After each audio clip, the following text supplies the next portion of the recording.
Ça va? Ça va? Comment tu vas? Ouais, ça va et toi? Ouais, je vais très très bien. Mais c'est pas la maison de Dorcas là? Ben, hier je l'ai vu juste dehors. Là. Ouais.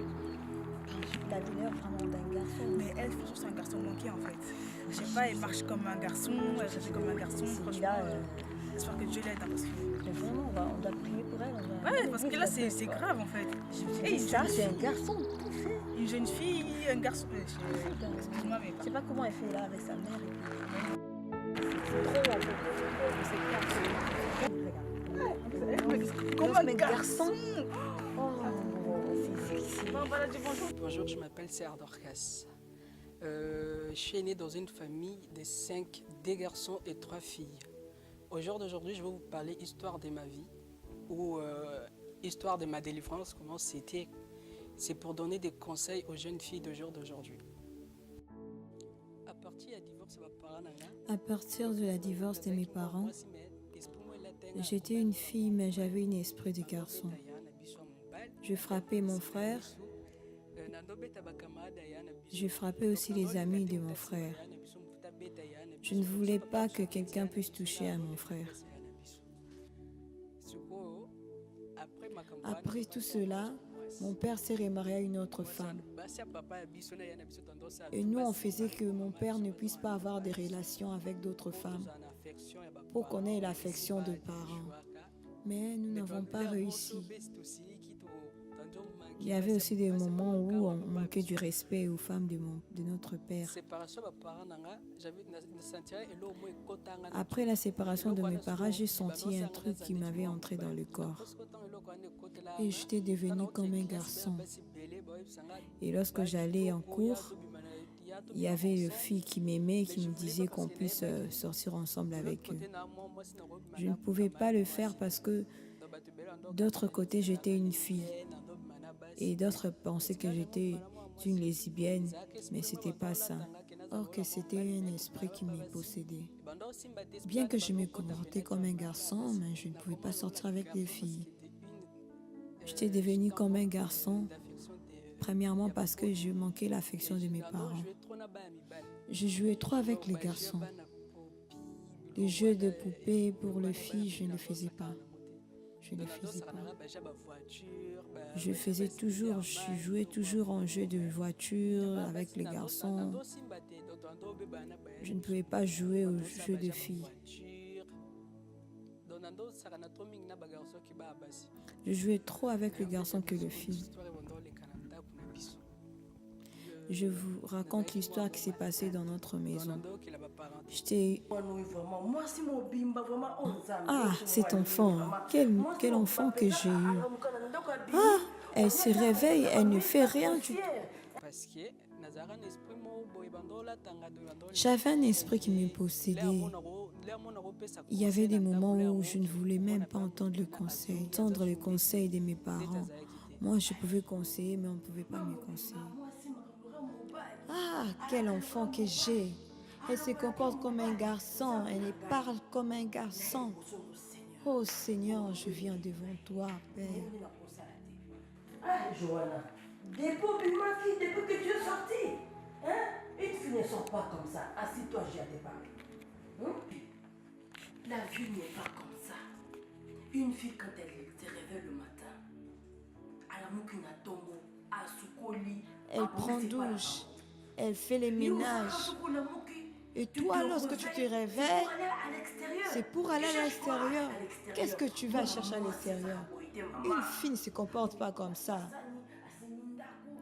Elle fait la vaisselle, elle prie d'abord avant de faire tout ça. J'ai remarqué que ma mère m'aimait lorsque j'ai fait une crise avant qu'elle se marie. Ma mère, elle pleurait en priant.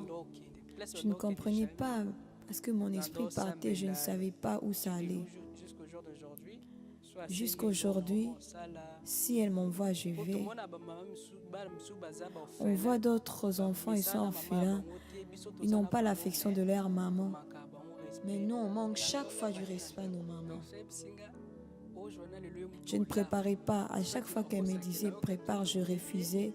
Soit tu mentais que je ne me sentais pas bien, soit je lui disais que j'ai un rendez-vous à Castelfo. Johanna, pourquoi tu ne veux pas préparer, hein? Tu n'as jamais mis les poissons fumés dans l'eau, mais tu ne veux pas préparer. Pourquoi? Pourquoi tu fais ça? Une femme ne se comporte pas comme ça. Ah! Viens préparer.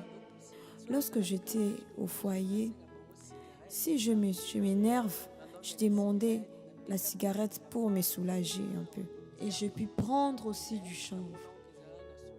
Et ça ne m'a pas apporté une solution.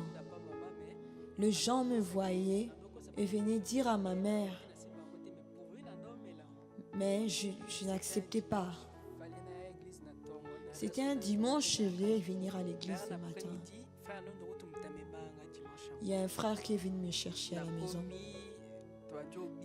Je suis arrivée à l'église, après la louange. C'était le moment de la délivrance. Et l'église, vous n'avez pas encore fini. Ces démons, vous allez lui montrer de quoi vous êtes capable. Ces démons doivent fléchir les genoux devant Jésus. Qui croit que Jésus est Seigneur? Tu as pris des années dans ce corps. Sors. Suis-moi et tu sors. Suis-moi et tu sors. C'est parti. Alléluia.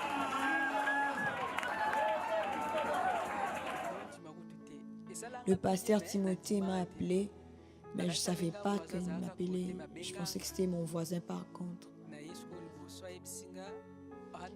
Je me suis approchée devant.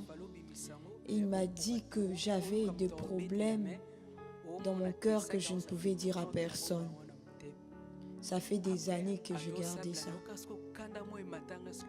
Il a commencé à prier, j'ai senti une colère qui montait en moi. Et après la délivrance, je me suis sentie très léger. Et j'ai repris ma nature de femme. Et je sentais une colère en moi qui montait. Après, je me suis vraiment sentie léger. Et lorsque je suis rentrée à la maison, j'ai dit à ma mère d'appeler maman Hosanna. Et maman pensait peut-être que je fais une bêtise. Et j'ai vraiment insisté que ma mère appelle maman Hosanna.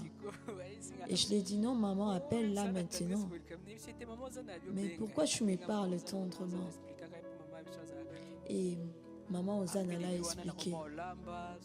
Et depuis là, je prépare. Et si elle m'envoie, j'y vais. Et je prépare, je sers.